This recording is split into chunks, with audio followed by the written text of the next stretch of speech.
bande kombote pe boye malamu na le meilleur championnat à du monde autobenga Canal Presse Barnabé et c'est Fumami Camp Nou et c'est Fumami ça propre na nenga kosaranate batata bamama bande ko c'est bel et bien parti pour les 45 minutes de direct à le meilleur championnat du monde autobenga la Liga Canal Presse tout en direct sur YouTube à Canal King Télévision en direct en clair na analogie en direct na TNT. Merci Nabino pour la fidélité, merci Nabino pour la confiance, merci na équipe technique Rodilu Wadio Verbata Mona ya Barumbu Maika Mwaka na réalisation Sanso Ilunga Mona Kasai na exploitation Gim pour tous les grands maestros chefs d'antenne Yves Eloaloa Oasemi Bonkolo Benz Oasemi Bongo YouTube.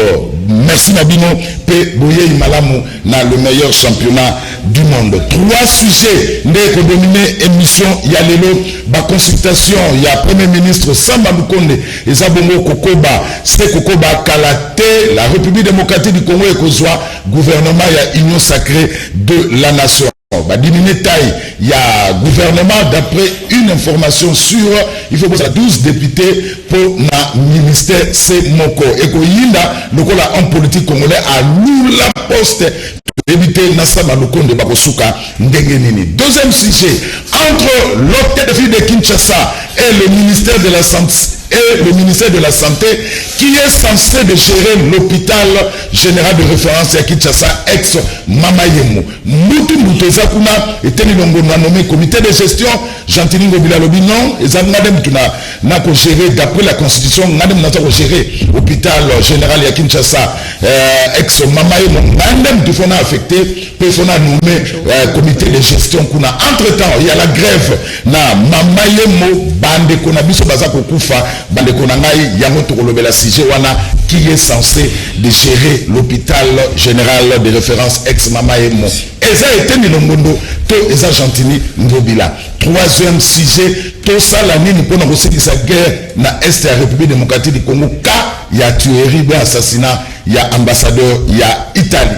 3 sujets 4 invités tout ça na bango mais avant to kota na émission la ko sabino que d'après direction générale il y a Canal King Télévision ceux qui ont besoin il y a que le canal la Liga Yomoko et ça la débatté sur le cas Yomoko conditions à moko kene mona mama Lidi Lufuladio na commercial sololi na commercial mama Lidi Lufuladio nga roela kaka reçu donc on a reçu ah c'est bon kuno sololi wana au plateau mobimba Yomoko ndeti lobby invité ça bongo diabanza il sera seul pour la spécial pour à sa sololi na commercial voilà la condition to komi ko pesa na Canal Presse yango wana Blaise Panzu bonu ouais Kimezali de Rozulu na pesimbote na équipe no mobimba na pesimbote na bakolébateur na pesimbote na bana nyoso to ya mboka oyo bazana na tango yo na liboso etando ike bazolanda biso ligue bandi babotine c'est la tamia makolo somi botina ya sika oh merci ngoro mote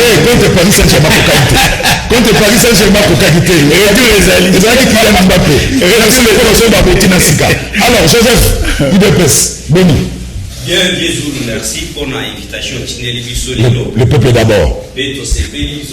Pour construire plateforme à lutte contre la corruption en milieu éducatif et institutionnel. Oui. Toutefois, je signale directeur du cabinet adjoint chef de l'État. Dossier esprit de l'État traitement mon cabinet. On a Kolongele. Kolongele. Le dossier allait rester sans suite. Ministre Aliwanazo Bima. Akutaki bakndekwana na 14 mois bazofutamate abakisi mutango na batu bayebele lelo 21 mois bafutamite. Merci na l'IGF pour abengisaki bandeko a auditionner bango coordonnateur ba kindaki kuna ba kotia commission en place ba évaluer ninga basalaki dossier à Kangalonzo. Oui. Mutunyo sobaki mbongo ya projet esprit de vie et bandaka na 250 bis lelo 640 bis plus que même ba transport ba société publique. Merci. Projet moko sengeli ko consolider mais bino cabinet chef de l'État pour traiter dossier pour faire signer par tout PV consacré va des sorties pour ba futa mbongo na bango. Les dossiers restaient sans. Merci. L'IGF menait en train de faire le travail. Moutounio soit joué à 4 10 francs dans le dossier esprit de vie. Merci. À IGF. Makala. Mikolo komika gaisha bozo pesa jila lingeti musala ya kosakanate. Komika likamuke IGF. Merci.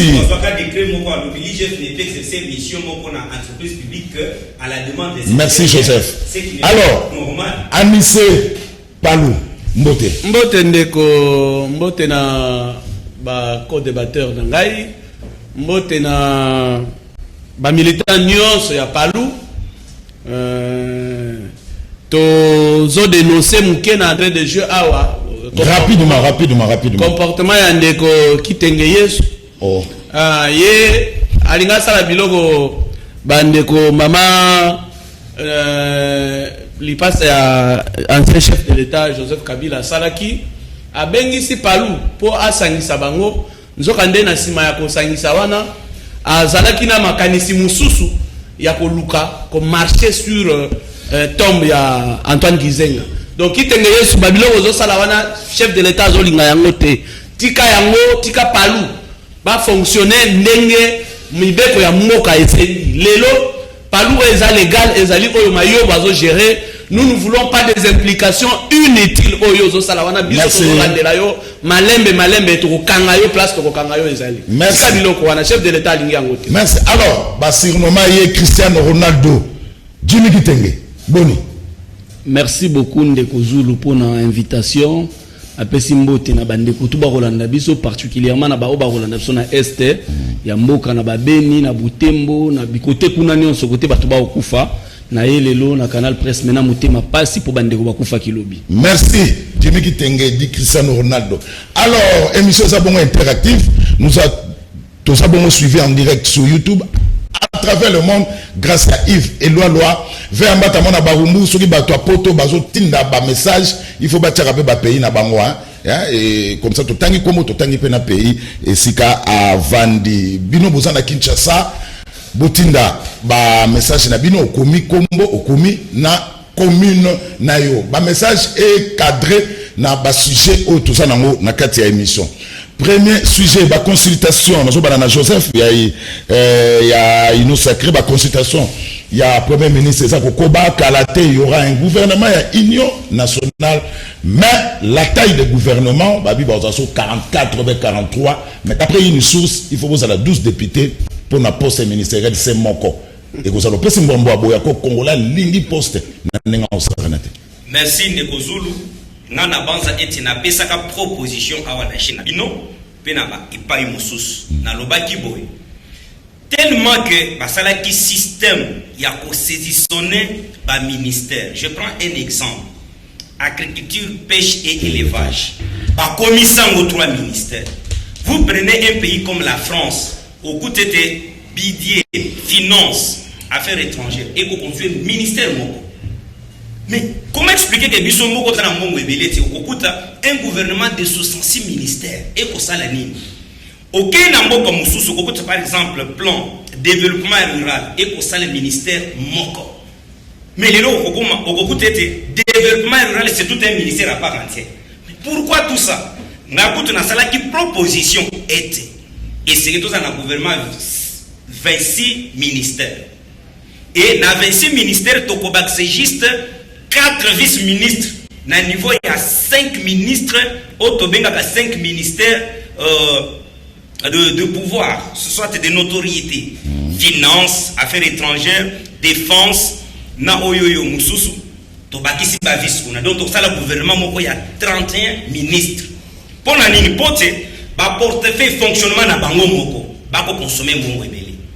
Si quoi les lois par consultation pour salem, et c'est donc se poser la question de savoir. Ici, il n'y a même pas de question, il y a pas force représentative. Parce que ce que moni bâtiment si musala naie à faire sortir biso 24 regroupements toi à ta plateforme au kenda élection où ils ont un député nombre de députés déterminé. Au cours de fona dans un AFDCA, on a 41 députés naie. Au cours IDPS et alliés, bazana 32 députés ainsi de suite. Si quoi partage ndenge ko salement, je suis en train de me poser la question et ko landa babilo ko nyonso anati. Pour il fallait toper chef de l'État, gouvernement oyo et ko répondre à ba besoin il y a peuple congolais. Mutu mususu à cause de la zatana député mokote na katikuna. Mais il est très compétent dans un domaine déterminé. Bataille pembeni pour tazana député te. Par exemple lui-même qui est aujourd'hui le premier ministre. Aotinako, baza recoupement na bana combien de ministères? Bana 2 députés. Bana 2 députés. Mais s'il est là, c'est parce qu'il a une bonne probité morale. Merci. Baza la compétence et suite à sincérité na, c'est comme ça que nous nous disons. Prenons par exemple le ministère de la justice. Cité par là. Au sein de l'Union sacrée, vous avez la dame comme Eve Bazaïb. Ce qui a piloté le ministère de la Merci. Au sein de l'Union sacrée, vous avez un métier comme Ndioli, comme Christophe Lutundula. Nous ici, c'est la compétence. Comme Jacques Chabani aussi. Tout à fait. Moi, je suis en train de dire. Non, parce que on a tendance, il dépasse à Ronaldo.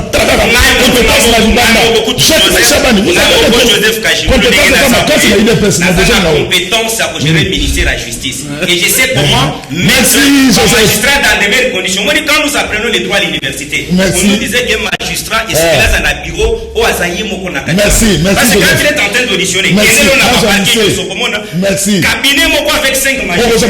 Il n'y a plus de secret. Nous avons besoin de Congolais. C'est pas besoin de l'IDPS. Est-ce que c'est nécessaire quand on a gouvernement, il faut tous en vice-premier ministre, tous en ministre d'État, ou ce matin, c'est budgétif. Pourquoi pas on peut avoir un premier ministre, ministre, et puis le ministre va collaborer directement dans les secrétaires généraux, au lieu d'avoir encore des vice-ministres. Ou ce matin, c'est Singamoulaï pour rien. Ndekozu Loza vraiment a raison parce que Bisoto dénonce depuis très longtemps que système façon ça la répartition à ministère on n'a pas tenu compte il y a réalité ya mboka na biso. C'est vrai que mboka eza munene, ça c'est vrai, mais quand il y a gestion il suffit recadrer babiloko. Je vous assure que gestion est cause à la malam. En fait ministère et panza yango tellement la période monsieur comment il 60 64 et tout ça. Panza yango tellement on dirait bazo kabola gâteau.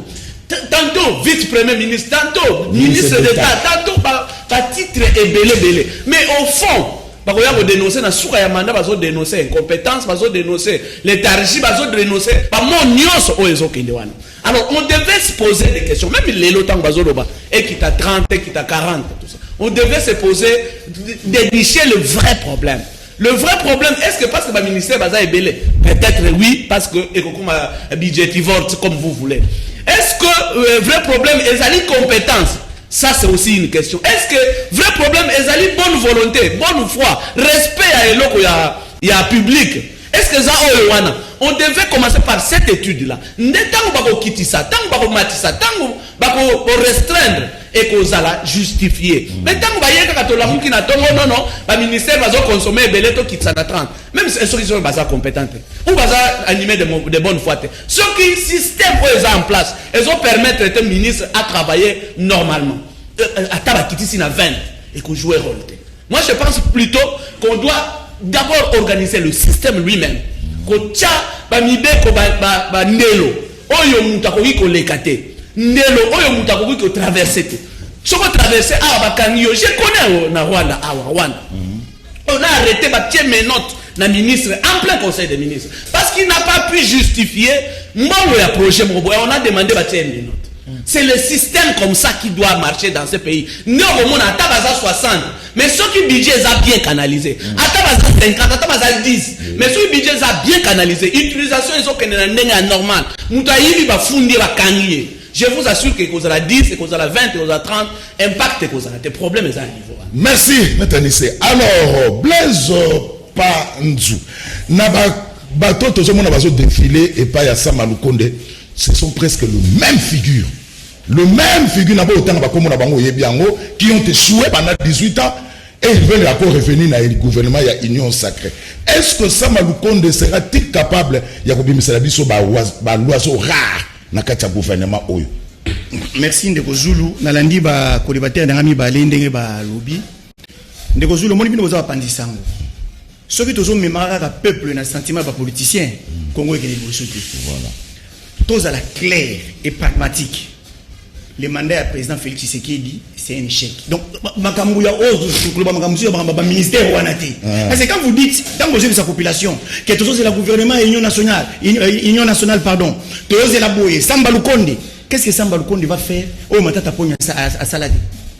Qu'est-ce que Samba Lukonde va faire Pépé Ilunga à Salité? Mais Pépé Ilunga, c'était vraiment le fiasco total. Pour comparer Pépé Ilunga, le président Fachi est un échec.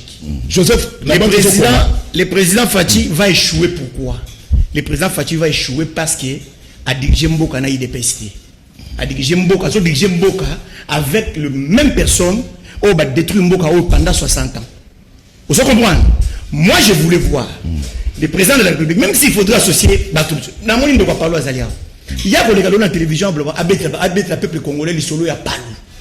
Palou déjà pour matière de. Nakata Congo. Palou na Bango. Bandana, le papa Nabiso fait Antoine Gizenga. Derez mémoire. Mouzitou. Palou déjà Congo. Et là, on est peuple congolais bénéficiaire. Et bien, le lata Palou, il y a 4 gouvernements union nationale. Moi, na approche moi, je voulais voir les présidents de la République à diriger pays au Congo. Na majorité à Bakadra IDPS. Pourquoi la zone Bongo? Na pesa ka confiance. Biso to na Zaire. Allez, biso to na Zaire. To yebi IDPS wana. To yebi litilango. Na yebi ke Bakadra IDPS sont des cadres bien formés. Déjà, Bakadra IDPS mouyi dépend na bango longola. Parce que papa Etienne Tshisekedi de l'accès bon gens nzela muyibité nzela kanya kati. Mais président Félix Aye abandi ko la biso sous makambo ba palu. Abandi ko la biso makambo ya ba cadre monsieur so PPD oh ba choix bango na kati union sacrée. Donc peuple congolais a espéré et le bon côté. Même gouvernement Ozoya, il y a ministre il y a Jean-Marie, il y a Jean-Michel Samba. Et là, comment vous produit exacté. Non, mais déjà, on a Kamabé. Et ça, on a clairement. Mais là, comment le chef de l'État, Félix Antoine Tshisekedi, doit faire, c'est quoi? Le président de la République, à son poste, c'est un point essentiel, parce que il y a un politicien, Oyo, Azana, livre Moubimba, il y a un changer Congo. Non. Martin Fayou. La vérité.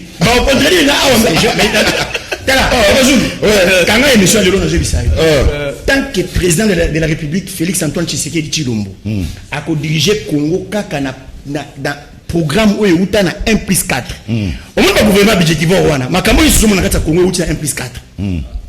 Parlement, 500 personnes. Sénat, 100. Est-ce que Congo, on ne peut pas voir 150 députés? Tout le monde a 150 députés par mois. Tina 500 députés les Zakani. Tina Sénat les Zakani. Tina l'Assemblée provinciale les Zakani. Tina députés provinciaux les Zakani. Aujourd'hui, le système il y a 1+4. Déjà système est au Congo. Mbongo nyo surtout au peuple a bénéficier nango. Oh militaire va bénéficier nango et comment on la poche à politicien. Vous comprenez? Il faut président Félix Antoine Tshisekedi à se réconcilier dans le Martin Fayou, à tenir compte.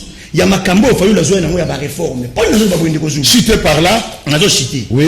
Makambo n'a pas négligeable. Mais Makambo de Rosala et Bandé de Congo Asika. Les réformes voilà. Bango il dépêche parce que le président Félix Antoine Tshisekedi n'a qui ennemi n'a Fayou. Mais cause l'ennemi n'a monté. Mais ceux qui montent on a la malama zone pour le développement boka. Tout ça on tout boka. Mobutu. Asaki l'ennemi n'a pas été Tshisekedi. Mais il y avait des fois on a pas coûté de bébé sololi. Ngana a besoin président pour demander c'est Koufi. Il on peut placer aux Élysées. Mutazaka na 2 ans pour demander Koufi. Na kati ya 2 ans au président avoir un sursaut d'orgueil dans 3 ans. 2 ans au président Tshisekedi. Oui. Président a ça la réforme. Ozolanda, président ça la réforme. Président Fachi a continué 2023. Mais a profité la 2 ans au Azana. Merci Blaise. A ça la réforme. Pourquoi je dis ça? La réforme au président Fachi a ça en 2021, 22, 23.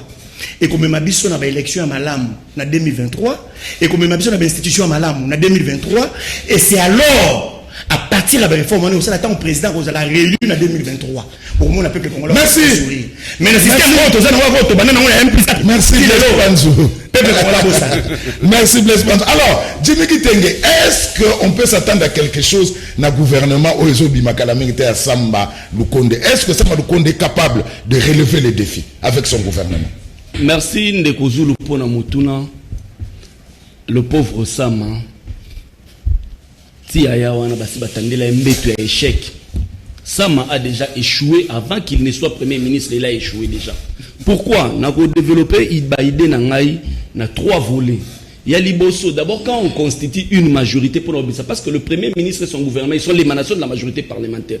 Ce qui est en majorité, on a constitué dans la tricherie, dans la corruption, dans les débauchages, dans la transhumance, dans le vagabondage politique. Déjà, vous savez, l'hypona échec, il y a ça. Deuxièmement, quand il y a l'absence de vision, na lo balango mikonyo sur plateau non vision zanini soko tuni bande konyo so bazaba to union sacrée utuni bango bo adhérer na nini ba to adhérer na vision mukonza mboka ezanini union sacrée bon union sacrée on développe vision mukonza mboka, ça veut dire qu'il y a absence de vision. Je l'ai dit et je le répète, le président de la République Félix Tshisekedi Tshilombo a été élu sur base d'une vision qu'il avait exposée dans l'hôtel Nani Béatrice. Vision wana to bandaka kozela ya komisango programme ya gouvernement, malheureusement et comment programme ya 100 jours ya yemoko oyo échoua awa ba présenter na sabanzete. Quoi de plus normal que Sama a échoué. Mais plus loin encore Nekozulu. Quand on dit que la taille du gouvernement n'est pas un problème. Du moment où il y a un gouvernement parallèle au niveau de la présidence de la République, Sama va échouer. Pourquoi est-ce qu'il y a un gouvernement parallèle? Dans la présidence de la République, il y a plus de 100 à 150 personnes qui sont payées au rang de ministres, de vice-ministres, de ministres d'État, de vice-premiers ministres. Et si Kao Kabila Zalaki a un directeur de cabinet plus 2 adjoints, Vital Kamerhe était directeur de cabinet plus 4 adjoints. Et si Kao Kabila avait un directeur de cabinet à rang de vice-premier ministre, adjoint na ministre d'État, des gens ont un problème. Et si Kao Kabila avec 3 conseillers spéciaux en matière de sécurité, il y a la lutte contre la corruption, il y a la violence faite aux femmes. À Ouattoza, il y a plus de 10 conseillers spéciaux. Imaginez un conseiller spécial en matière stratégique. Donc, matière na yekutu et yebanité. On a vidé Timon. Matière stratégique. Donc, matière na yekutu et yebanité. Mais il est conseiller spécial, il a rang de vice-premier ministre. Comment voulez-vous que ça va réussir? Ndekozulu, dans un domaine comme les infrastructures, au cabinet du chef de l'État, il y a un conseiller principal chargé d'infrastructures qui est conseiller, à collège de conseillers na Simanae. Mais il y a un conseiller spécial en charge de ces infrastructures. Sur ma poste, même si Sama réduisait la taille du gouvernement, mais du moment où à la présidence de la République, il y a un gouvernement parallèle, il y a Moulaï Makassi. Ça, on a déjà fait un lit pour Sama pour a échoué lamentablement. Pas plus tard qu'il y a, je crois, avant nomination Sama. On venait encore de nommer au structure Mogo Boyono. Ndeko kitengezo na poste ni sotinani ba bien poste ngwa nini au représentant représentant spécial représentant ma ba économie ya francophonie kuna kama kamba est-ce que tous non mais on aura la parole. Est-ce qu'on a vraiment besoin? C'est là, Joseph. Matière wana ya francophonie, il y a un ministre. Na matière wana. Il y a un conseiller principal en ce qui parle. Na matière wana cabinet chef de l'État. Est-ce qu'on a encore besoin d'un représentant? Il a un de qui? Quand Jimou nous parle ici, on est là, non? Tous ont lutté contre la corruption. Mais il y a un monsieur à la présidence de la République qui est aussi un représentant chargé à lutte contre la corruption, qui a été pris la main dans le sac. Au-delà du fait que ça m'a fait foutre à 500 députés, il faut foutre à 108 sénateurs. Ça m'a fait foutre à membre du gouvernement, il y a un gouvernement réduit, mais il y a un gouvernement, une mosaïque, une nébuleuse parallèle au niveau de la présidence de la République. Merci. Comment voulez-vous que a échoué? Vous n'avez pas de vision. Vous avez construit une majorité sur fond de corruption qui nous a coûté énormément d'argent. Et en fin de compte, il y a un gouvernement parallèle plus loin pour n'acheter Penza. Oh, ça n'a pas ces années. Depuis présidence et banana, ça les faut consulter banani présidence depuis maréchal. Nous avons fonction mon côté, le secrétaire général de la famille présidentielle. Mais pourtant, secrétaire général, il y a IDPS. Secrétaire général de la famille présidentielle, il y a un républicain. Donc, des gens qui touchent de l'argent avec des fonctions imaginaires. Merci. Est-ce qu'il y aura une bonne redistribution? Il y a moins d'argent. Merci, Jimmy Teng. Alors, Joseph, Naibike, c'est la toilettage technique. Naboïte, mais il y a un deuxième sujet. C'est la toilettage technique au Sali, mais il y a un sujet. Entre Ngobilana et Teni, qui est censé diriger l'hôpital à Mamaï. Merci de Kozulu. Tu as le toilettage là, c'est mon toilettage en mode technique est habilité parce que je suis en train d'estimer que Kitenge a une confusion. Jimmy, hein? Oui, Kitenge, c'est son nom. Kitenge. Jimmy Wanaba Joseph, ce sont des noms qui nous Tokei, papa, Tokei. Au Moni, lorsque vous allez les faits, en droit, il y a ce qu'on appelle Akitori Nkumbi Probasso. La preuve incombe à celui qui allègue les faits. Mais lorsque vous alléguez un fait au hasard, vous n'avez aucune preuve. Tu vois, c'est ça le mal. Lorsqu'il est en train de cabinet moko soit gouvernement parallèle les a instauré au niveau de la présidence, il est en train de voir Makambo la politique ou pas pour déboulonner le système instauré pendant 18 ans. Il a fallu être stratège. Ils se sont tissés une majorité fallacieuse. Si avec il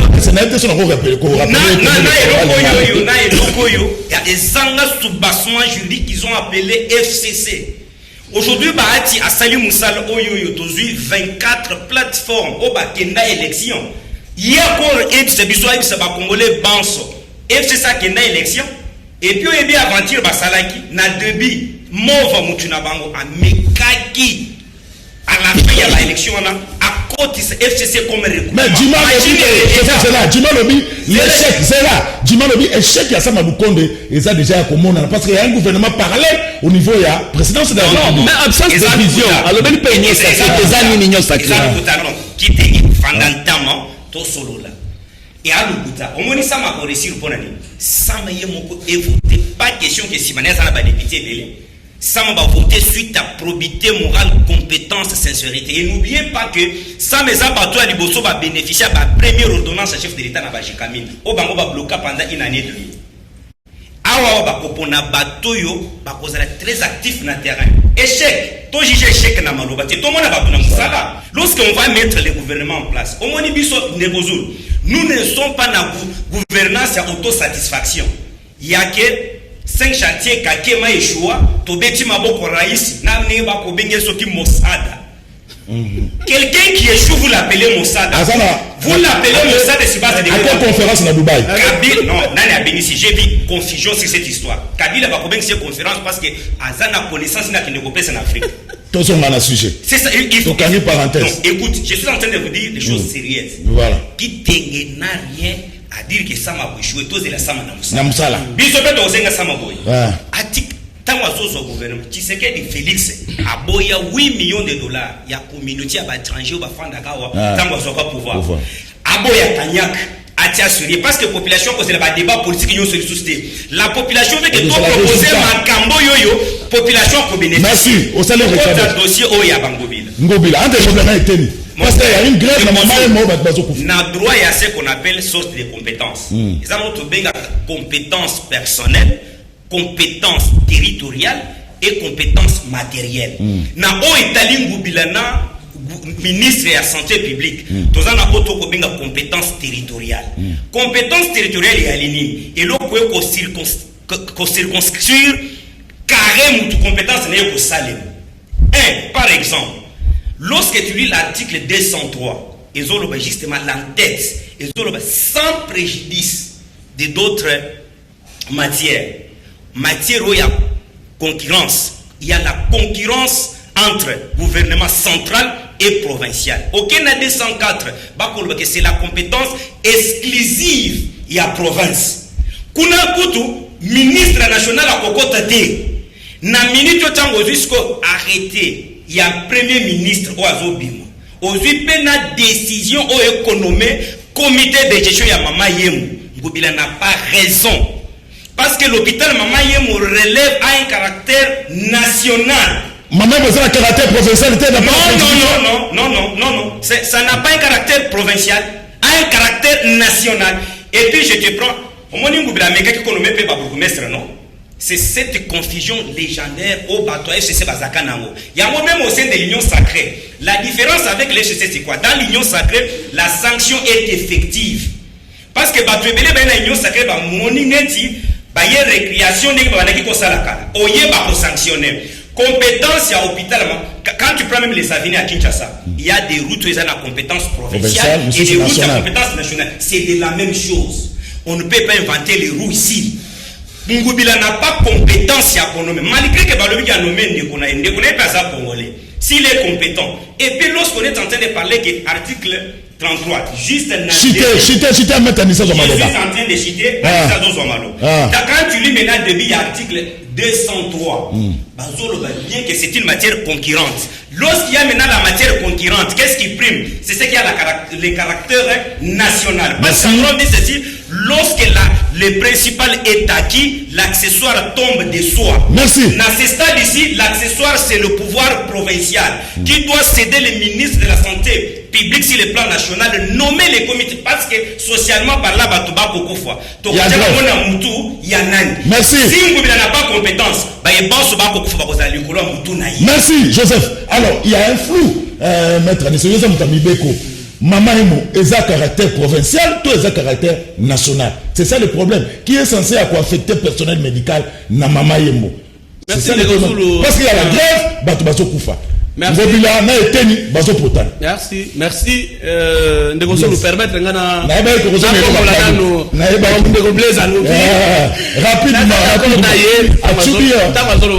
réforme.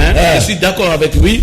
J'ai toujours parlé de réforme. Ce que Loko Félix a gagné un mandat parce que à tali côté réforme. Ce qui a mis personne à réforme. Je vous assure que Ekozong Samboka na rail. Mais tant qu'il y a la gestion, il y a la primature. Il y a que depuis le mandat de Kabila comme président élu, le seul mandat parmi ces deux mandats, le seul mandat au Congolais, a comment qui peut espérer un changement, et ça mandat il y a pas lourd. Ce qui est bien. Banzela et Bandaki Kosala déjà dans le cadre de 5 chantiers, on a vu boulevard où Fongwami na tangwa Kizenga na tangwa Muzitu. To moni ndenge volonté ya ko effacer ba dette parce que y a pesé na biso par rapport à l'institution en Bretton Woods. Wana ezana mandat ya palu. To moni ndenge volonté Kizenga zalaki nango ya ko luka ko pesa ko zongisa eloko babengi na ba étudiant babengi bourse. Abanda qui déjà étudié par mandat qui touché. Mais le problème avec mandat wanezani, tant où y est palou à longwe, elle ne komatata yé, ne komatata voulait que ça la biloko a continuer tenir balobak, makambo ya l'état et continuer à tomber dans continuité. Matata a continué na philosophie anate, a inventé philosophie na yé mususu. Ya ko sala ba bukangalonzo et que bima université na mboka na bango kuna soki na Maniema donc bukangalonzo aba loni nguba et que tout ça et ça continuité ndeza la kiteme sinon le gouvernement Kizenga c'est l'un des gouvernements na tango Kabila oh ezaki na volonté à travailler. Merci. Et tout le monde allez sur la question la question voilà ndeko auto pesa explication awa na matière na compétence matière o babengi compétence concurrentielle compétence o ezo concurrencer mutaza likolo na mutaza na se na ba domaine wana mutalikolo aganya kaka dans le domaine moi ce que je dénonce dans cette affaire c'est quoi? C'est le fait que les Congolais baso sakanana santé à Batou. Donc on discute sur des questions qui est compétent qui n'est pas compétent alors qu'il y a des morts baso kufa. On lieu va raisonner milimo ya Batou tant baso kufa mais baso raisonner eteni ne azo nommé ou bien ngobila. Donc les deux personnalités voilà bah comme plus importante que milimo ya Batou ezo kufa nani. Et là même les chefs de l'État, je ne sais pas les chefs de l'État sur quoi ça va conseiller. Et avant il y a calme je suis désolé, personnellement, je ne voulais pas discuter sur cette matière. Parce qu'en fait, le chef de l'État ne fait pas bien son travail. Na place one. Comment il laisse Batumi Baleba Sakana? Bakuto Sakana Matata na Kimuta, Basakana Kawanan Magamba, il y a assainissement à ville à Kinshasa. L'Union européenne va bloquer un bongo. Donc, l'autorité libangaise nationale, je ne fais pas ça. Pourquoi ça la province nationale? La discussion pendant ces moments, la population va souffrir. Alors, le chef a dit, est-ce qu'il a des conseillers arbitre pour qu'il a tranché? Au regard, il y a ma texte. Merci, c'est ça le problème. C'est bien dit. Blaise Pansu, hôpital ya Mama Emo, Mibeko Mboka et lobby Nini. Entre temps, il y a grève na Mama Emo et puis Batou Baza Kokufa, mais était nena ngobila bazo conflit de compétences. Merci de Kozulu. Na habité so inde Yves Bouya Zula ndabiso so ko permettre na sa moitié toilettage pour à sécuriser on a sokoda na sokoda. So banga na za la poursuite. Vous a poursuivi. Toilettage va mingi tena répondre à maître Mugemete. Omoni quand vous dites des choses à la télé, il faut être un peu prudent. Tant que vous avez au moins vous avez Blaise Pandje télé na kati ya Congo. Les Kambu au lieu de défendre Kamboka, tout défendre les individus. Et là on les a mingi pas na bino na IDPS, ne pas bande ko Jimmy qui tenga na pe perdu. Yo zo le mama Kambu, ozo benga ba ndeko Jimmy qui tenga na FCC ba c'est fabriquer majorité fallacieuse. Mais majorité bon bazo ki wana. Au bino benga que majorité artificielle. Mais ça qui organisé ensemble une élection présidentielle. C'est autant que nous avons une majorité fallacieuse. Nous avons une majorité, on a une majorité à Mabé, mais le président n'a pas une élection, il y a bien. C'est ça les drames de notre pays. C'est déjà qui nous comprennent. Non, c'est là qu'on reçoit Maloba. C'est pas normal. Non, c'est là. C'est pas normal. Mais majorité, on a FCC à se faire fabriquer majorité. Mais majorité, on a des réunions sacrées. Tu ne comprends rien. Il y a des réunions sacrées. Au lobby, Kabila qui a échoué, Pepe Redazo se fait mettre Kobengaye. Moussada. Et bon, ben ma Fatih Béton, béton pourquoi? C'est parce que Fatih est reçu. Mais il y a des services sur la télévision. Il y a des rangers, Kabila a échoué, le réseau Bengaye, Moussada. C'est quoi, yo ben ma Fatih Béton pour la nuit. Je t'avais sécurisé, mais je vais t'attaquer par. Non, c'est là, donc, c'est là. C'est là, merci, voilà. C'est ça. Ndeko Zulu pour l'hôpital, il y a maman Moïse Soni. Quand on est à Palo à Lobi, ils allaient sonner mingi pour les gars. Au moins, moi, c'est que je reproche au président Fatih. Le président est trop gentil. Le président Fatih est tellement gentil. Dans cette gentillesse, là, bah bêtise à Mickey, et zo sala. Est-ce que vraiment là où il y a des dirigeants compétents, problème, il y a hôpital général, Mamayem. Ça peut poser un problème. Ngobila a nommé comité. Comité Ngobila a nommé. Bango moko ba administratif a maman baboyi balingi na bango tende kwa Ngobila mbaka wana a diriger. Alors, ceux qui bato yozo ngo kamba. Baboyi yo kamba bango. Est-ce que ko kamba bono makasi? Donc yozo zoa, ozo se permettre de gouverner la ville. Boko ta en conflit na ministre de la santé qui a été Longondo, on a une compétence nationale.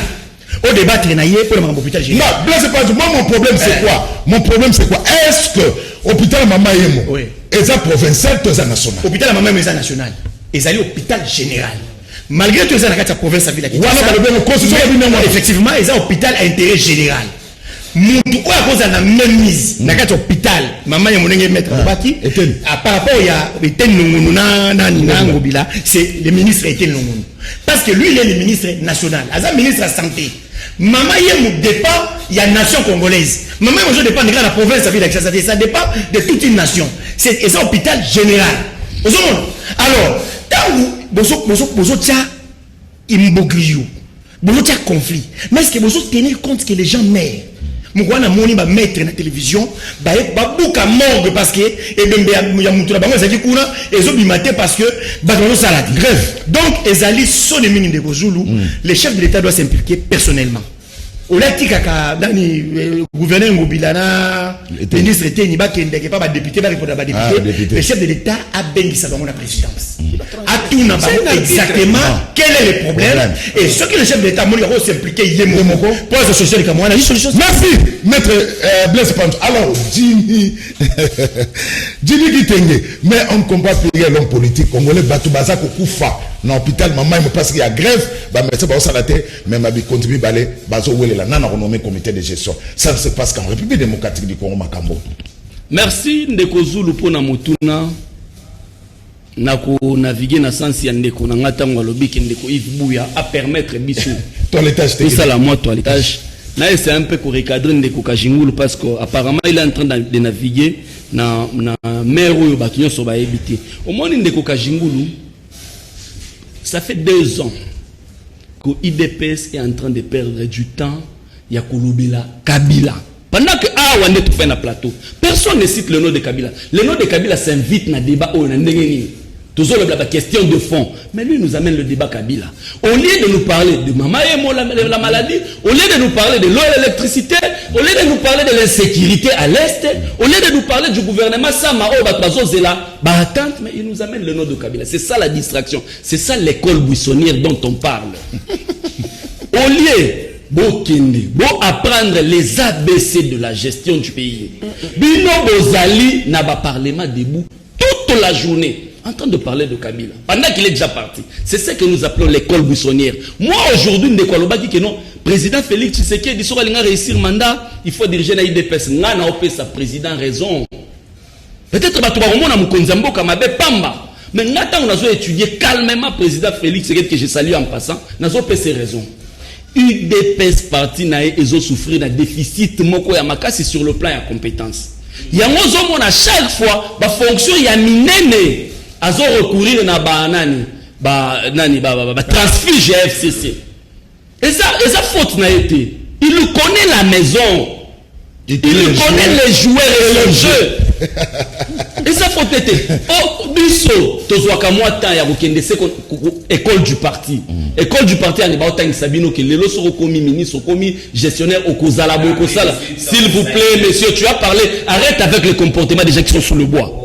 Merci. École du parti est sous la cabine surtout à prendre les ABC de la gestion. Mais vous êtes tout le temps dans les coins des rues en train de faire l'école buissonnière. C'est de la distraction. Quant à la question de Mama Emo, voilà, encore une fois, le fruit de l'école buissonnière, éteignez le monde. Éteignez revient encore. Les longs de Kozulu, nous aurons du mal.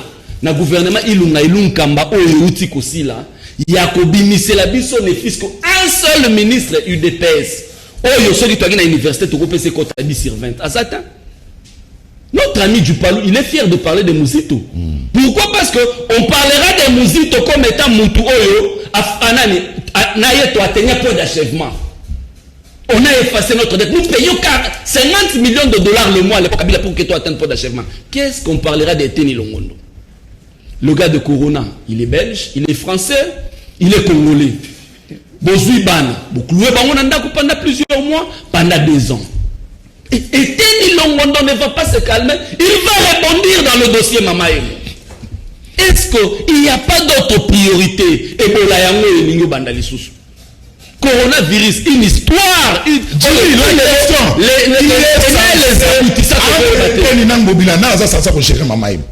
c'est ça la question. La question, elle est simple. Les textes sont simples. Les alliés, hôpital général de référence de Kinshasa. Ils ont la compétence à caractère provincial, la compétence à gouverneur Ngobila. Et puis plus loin, au moins la question, c'est parce que quand nous disons l'école du parti, les cafés politiques, Bakajingul va dans l'école buissonnière. Il faut lire le travail. Il y a Chadari. Il résout tout. Mais écoutez, il le gouvernement central et le gouvernement provincial sont résolus dans ce que Chadari propose comme étant le moyen État. Pour ne pas aller du côté, c'est l'antichambre entre le fédéralisme et l'unitarisme, le moyen État. Merci. Qu'on profite de vos cette thèse à Chadari. Vous avez qu'on a la campagne. Alors non, on a la question. Merci. Sujet à Souka. Naebi ke okosala bato à l'étage naebi ke zali kashikulu sije asuka to sala nini pona osisa guerre na zela Joseph to sala nini pona osisa guerre na Est République démocratique du Congo tala lelo ambassadeur ya Italie akufi kakaboy question ya mwana soko sala to l'étage rapidement sije asuka toke meilleur répondre dossier ça chacun son éducation. Qui t'engage ici l'éducation. On ne peut pas nous intimider. L'éducation est le sonaï. Zemona bangwa mibale. Sobe finiro maman na yo papa na yo Chadari. Cette éducation, il est en train de matérialiser cette éducation na plateau oyi. Ko finga batu. Ye wana finga ki batu sa na présidence aloba ki na bango ete. Baza batu ba ki makanza la ba ki boto ko luka mwali. Dossier to relever la compétence. Au moins ceux qui Félix Tshisekedi ba économie au sein de l'IDPS. Kaka baki tengo zomono ba kobimana makamo tribalisme. To na ba dikwane ya caniveau ti. On a to kokota kotuti. Tala ye moko a lobby à la fin 50. Comment condamner Eteni Longondo? Nous ne sommes pas dans la politique pour défendre l'individu dans sa boue. Longondo n'a pas défendre parce que ça montre à IDPS. Ceux qui a salé le peuple congolais. Quel est l'intérêt là-dedans? Je ne vois pas. Si tout le monde va congolais soit lui qui était échoué, je vais dire à congolais lui qui a échoué. Tout comme on doit dans le transport, on doit parler au Mazel. Il y a continué à dossier esprit de vie parce que dans 14 mois, on fout à mater.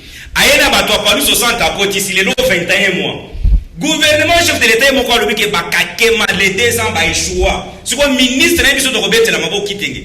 biso za na politique au bosala qui n'a pas matata ya que bo échouer bo komi beteli maboko. Je viens chez mon frère ici, vous parlez des réformes au Fayulu Azuyana. Personne n'est contre les réformes. Même Fayulu Amuto a initié les réformes à l'Iboso Namboko. Tu vas proposer des réformes.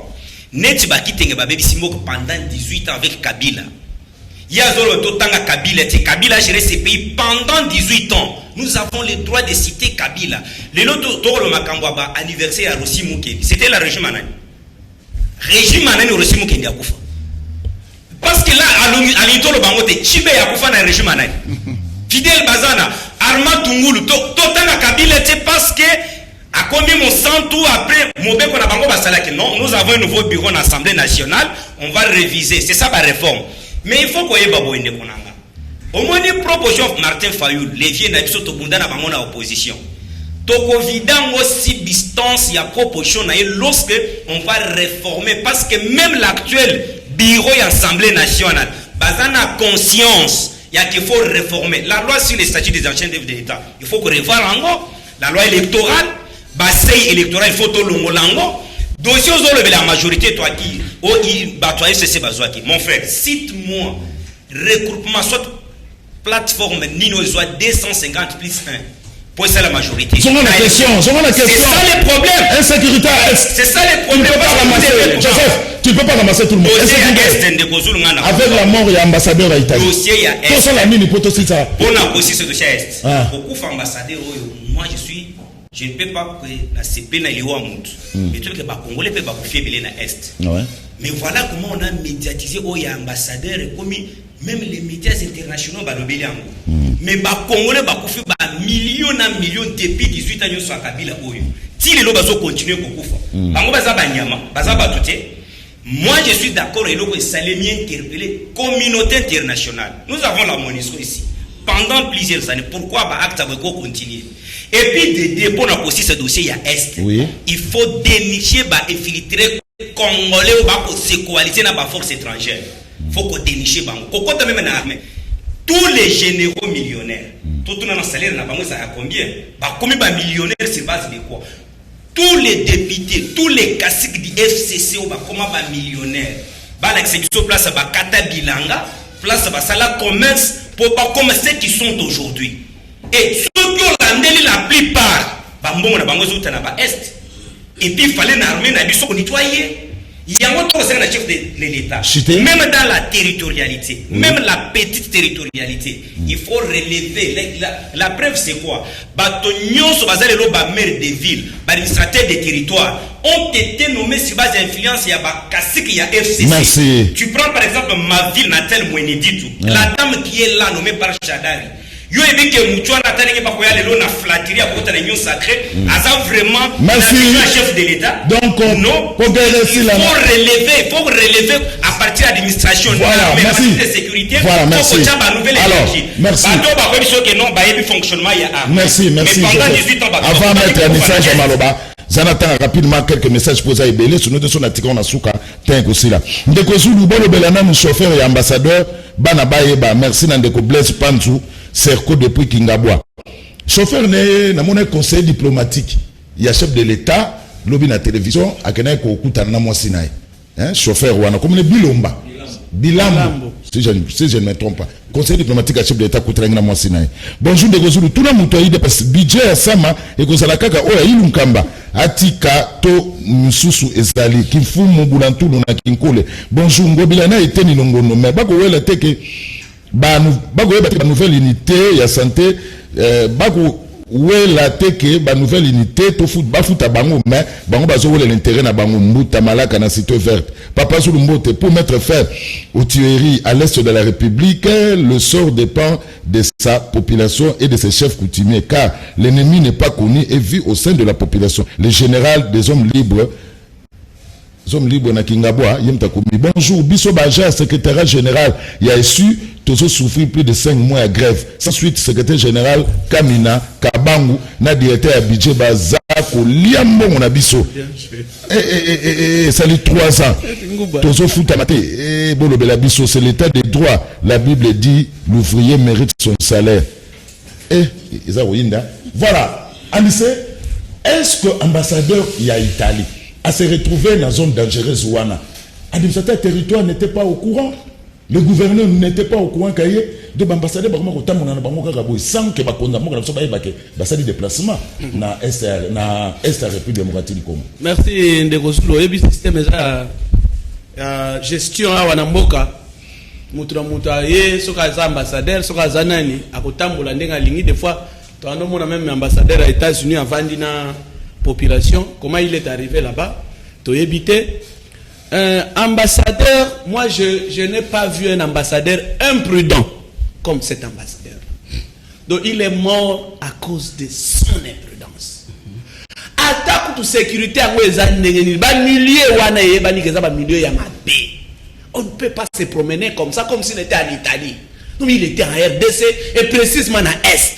Dans Est, tout le monde sait. Tant aux autres, on y évite à quel moment on va t'attaquer. Tout le monde sait. Mais il arrive là-bas, il croyait vraiment que des fois peut-être il y a un c'est pas possible. Nous pensons, ils ont revenu dans la réforme de lobby.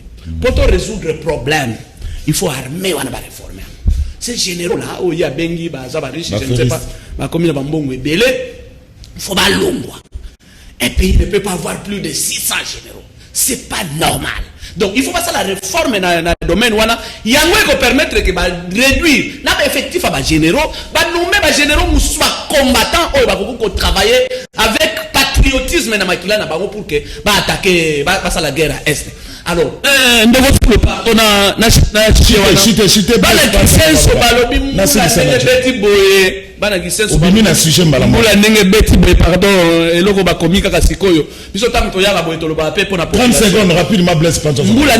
Jean-Marc Kabunda Matai kuna comme ministre de l'infrastructure, c'est pas mauvais. À Kenya ko ça la visite il y a ba chantier ba abandonner les deux nzela ba abandonner ezala oya seza oya likolo ba abandonner amoni mabulu amoni bandaku ya batu ndenge kei. Donc Jean-Marc Kabunda yebi sa chef de l'état soki ba nzela wana salemité na 2023 makolo na bino kuna ikosimba te biso wana ekomi wana boyango nzela boyango na botolo wana ekomi ba menace à Kinshasa.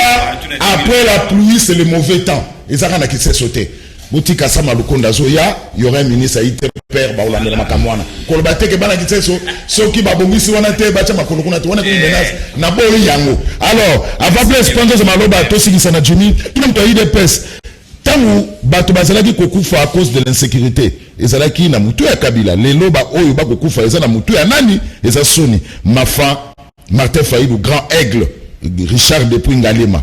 Bonjour de Kozulu, na comprendre pourquoi Kabila azalaki ko échouer pour na ba débauchage. Lelo ngemo l'autre ngebo na monga fula. Boyebisa yebisa Joseph. Ayebisa nga vision ya Félix c'est nini? Olia loba ebele makamo o azoloba azoyeba yango te c'est Christian. Yebisa Jimmy ayokaka Soni. Corruption ya Congo komo na yango Kabila. Azana Kinshasa akomona ndenge mboka ekobonga na Fati Beton Gilles Wishi na monga fula. Blaise Panzo conseil de sécurité et se réunissaki et lobby ezumika no lobby aucun ambassadeur ne peut se déplacer sans que le ministère des Affaires étrangères eyeba. Merci Ndeko Zulu. Nazo ma minute mais que nous privilégié mingi Ndeko Kashingulu. Non.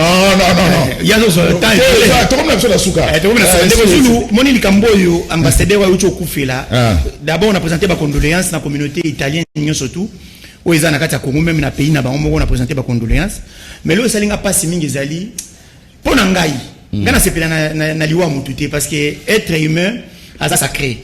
Mais na préféré qui na place ambassadeur ou ya kofi à Italie et puis biso na Congo tout ça na relation malamu na Italie en tout cas ba déranger biso même les est na biso za piller au monde na pays Italie ezati nga na préféré qui boye malgré na sepena na loi mututi na préféré qui na place ambassadeur wa kofi nani eza ambassadeur italien à kofi ezalande nzita ambassadeur te wana hape na boya États-Unis répondre wana wana boya non,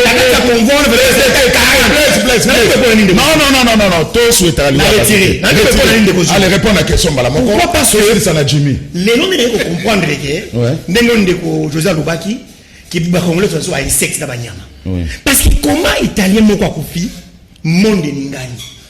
Mais quand on a même espace où on a côté italien au là, plus de 12 millions de Congolais.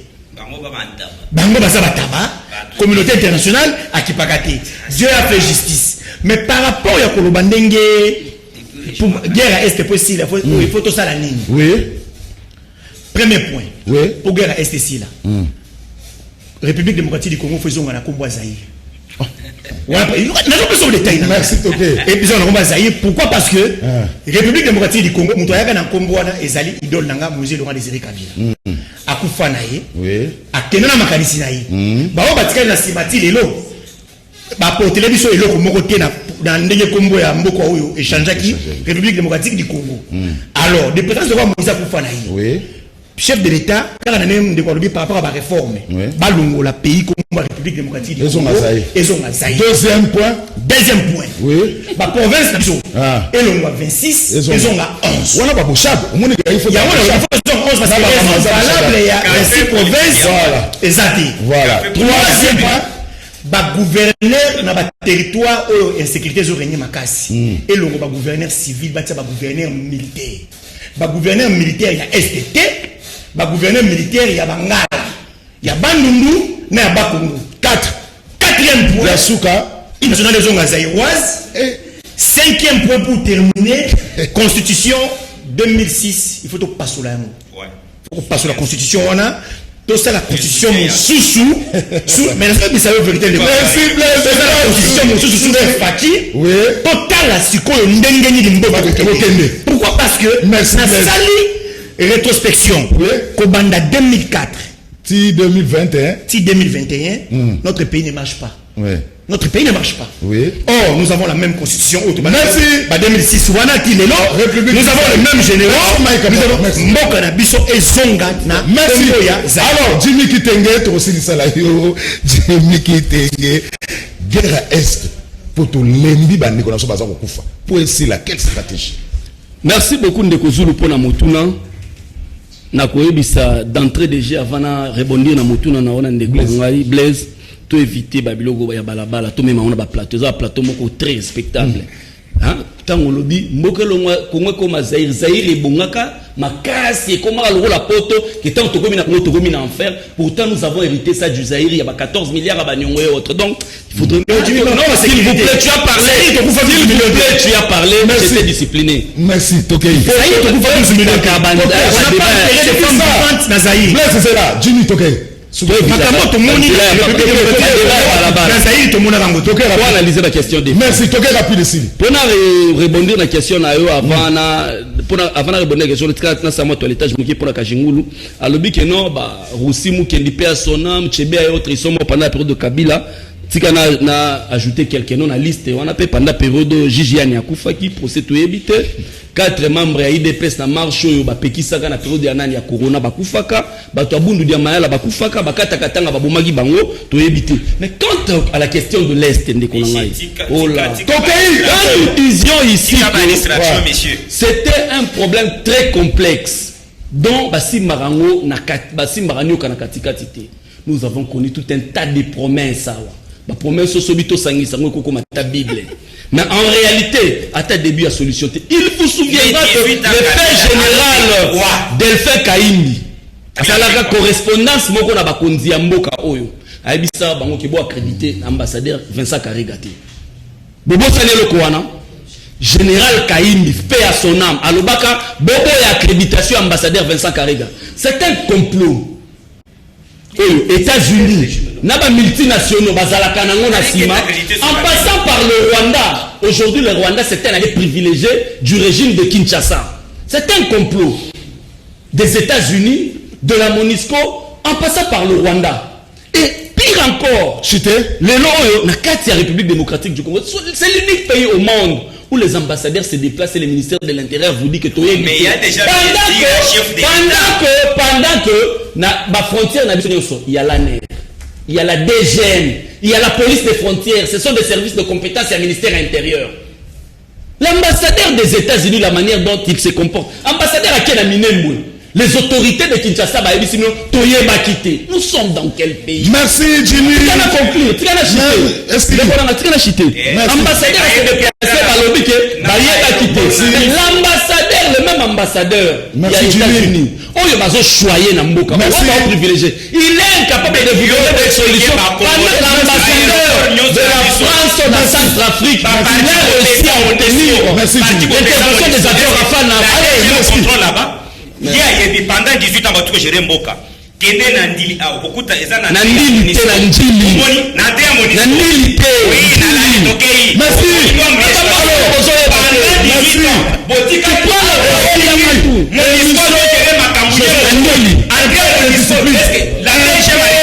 discipline. Merci. Bonjour. C'est Tumba depuis ma tête. C'est Tumba depuis ma tête, Adonis. Jimmy Kitenge est mal placé pour parler de la situation de l'Est. Ce sont eux qui sont à la base. Bonjour, monsieur le Premier ministre, c'est pour la bataille à mité mamalamu oyo bazana souci à ba congolais kozo ni sa miibité o basalela mabumna bango tebi bango bien. Bonjour, vraiment Blaise Pancho lobi bien. Il faut qu'on travaille na IDPS pour nana Félix, il faut bayo kanana Martin Fayoulou. Voilà, merci Blaise Pancho, merci Jimmy Kitenge, merci Joseph, merci Anissé, merci Nabino ba téléspectateurs. Ndé bozala ke belé kolanda le meilleur championnat du monde.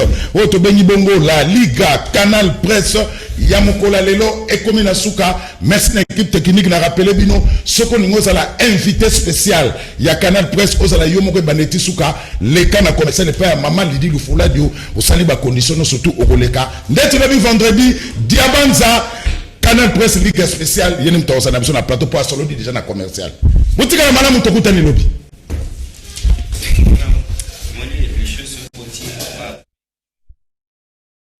Thank you.